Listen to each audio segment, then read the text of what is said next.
Ms. Rice, my understanding is that you do not wish to testify in this case. Is that correct? Yes. Have you gone over this decision with your attorney? Yes. Have you had sufficient time to talk to your attorney about this decision? Yes. And has your attorney had discussions with you about whether or not you should or should not testify? Yes. And you've been able to voice your opinions on that matter to your attorney, is that correct? Yes. And has he explained to you the pros and cons about not testifying? Yes. Okay. He's told you what might be helpful and what might not be helpful about not testifying, is that correct? Yes. Has he also explained to you the pros and cons about you testifying? Yes. Okay. And you understand that if you wanted to testify, you would be able to take the witness stand and you would be able to answer questions from your attorney. Do you understand that? Yes. And that would be in front of the jury. Do you understand that? Yes. You also understand that if you did elect to do that, the state would have the right to cross-examine you and they could ask questions of you. Do you understand that? Yes.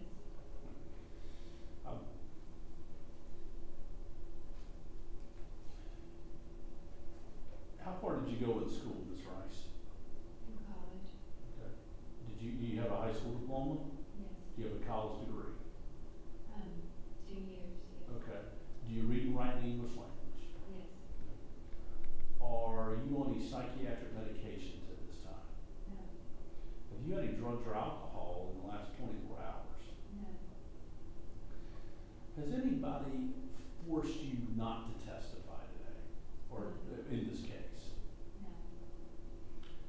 Do you understand that the decision to testify or not to testify is your decision? It's not a decision your attorney makes for you. Do you understand that?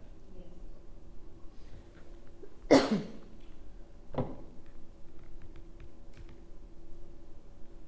Is it your decision not to testify in this case? Yes. Any other questions, Mr. Brooks or Ms. Jensen, you want me to ask of Ms. Rice? I believe you've covered it, Your Honor. Okay. All right. I'm going to find that she has knowingly, voluntarily waived her right to testify, and that her decision not to testify has been voluntarily made. And obviously, if tomorrow comes and she has a last-minute change of mind, then just let me know. And if not, then I'm going to assume that she's not going to testify. So, Thank you. but at this time, I think she's stated she's not going to testify, and I'll accept those. This one, the state rests. Okay. Members of the jury, the state has now rested its case. Let me go over a couple of things with you.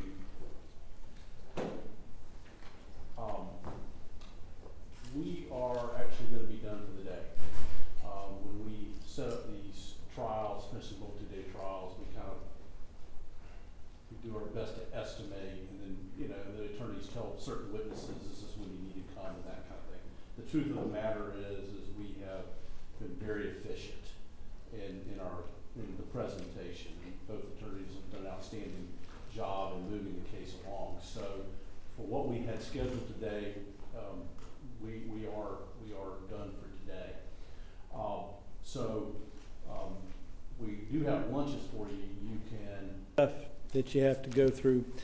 Most of it, and what I gleaned from your conversation with the state as you were going through the records that you had there, correct me if I'm wrong, it sounded like conversations between Mary mostly and Billy Boyette, and whatever relationship they might have had during that time. Would you agree? Yes, sir, I would. Okay. You wouldn't dispute that Mary did in fact know Billy Boyette based upon what you've done in your investigation in tracking the records of Billy and Mary, correct? The phone records. Correct, that's a fair statement, yes, sir. But most of those records that you just read almost all of them were before that January 31st date when the Milton murders occurred, correct? The vast majority of them, yes, sir. Okay. And in all of the records that we just read here, there is no mention by either Mary or Billy of that January 31st date or anything happening, correct? Correct. Okay. And the last part we just heard was Mary responding to people who appeared to be concerned about her, saying that I'm okay, be back Friday. Correct. Okay. No other reasons given or anything of that nature, correct? Not that I found, no, sir. Okay. And your knowledge of the January 31st date in the Emerald Sands was two women, one of them who was at one time Billy Boyette's girlfriend, Miss Greer, was murdered that day, correct? Correct. Okay. These messages that happened before that January 31st date between she and Billy were also messages that appeared to be between maybe a boyfriend and a girlfriend, or maybe just acquaintances that knew each other well, if you might, correct? Correct. Okay. Did you do any looking into messages between Billy Boyette and Alicia Greer prior to that time? I don't believe I personally did, not that I recall, no, sir. Okay, you weren't asked to look at and listen to or read conversations that Alicia had with Billy Boyette, right? Not that I recall, no, sir. But you were aware that they were boyfriend and girlfriend. Yes, I was aware of that. Okay. And were you aware they were boyfriend and girlfriend until Billy came into Mary's life? I found indications of that later in my investigation, yes. Okay. Did you find any connection through the emails, text messages on Billy's phone that he had any conversations with Miss Moore, the other victim at Emerald Sands? No, sir, I personally didn't go through Mr. Boyette's phone in detail. Okay. Tell us again how you know it was Billy Boyette having these conversations with Mary Rice.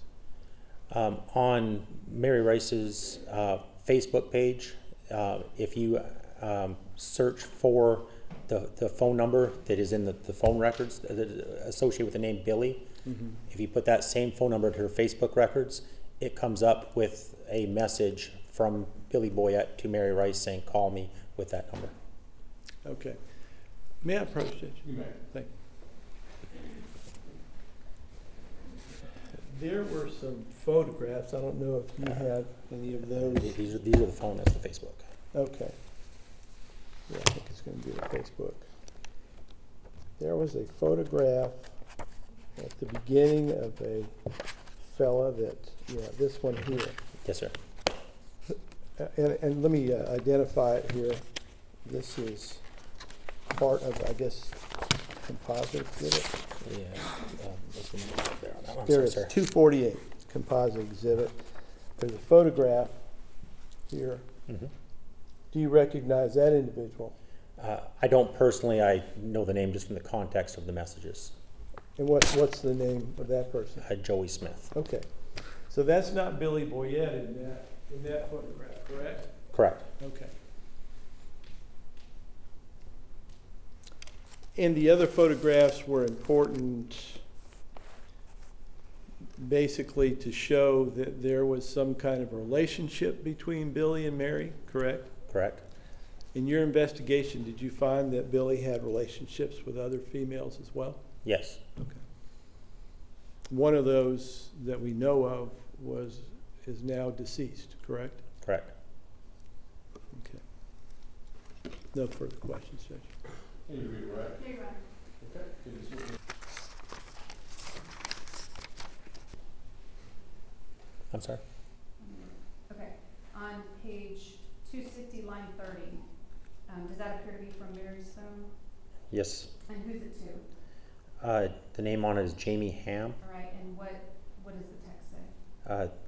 The date on it is February 1st, 2017, and it says, "Hey, I am okay. Just had something come up. Be back late Friday. Please take care of dogs and house." And then line 26. 26, it just says it's to Mom. The date again is February 1st, 2017. And it says, hey, I am okay. Do not really have signal out of town. Be back Friday. Okay, and then line 24? 24 is sent to Norma. Again, February 1st, 2017. It says, I am okay. Just needed a break. When to a friend out of town. Page 259, line 20. Yes, ma'am. That's to Debbie, again, February 1st, 2017. And it says, hey, I had something come up. I'll be back Friday and I'll have the money. I just have no way to get it to you right now. I'm nowhere around. I'm so sorry. I got you though. Okay, line 17. Line 17 is to Rusty's girl, again, February 1st, 2017. And it just says, be back around there Friday. And line 2. That's to Dina. This is on February 2nd, 2017. And it just says, I am okay.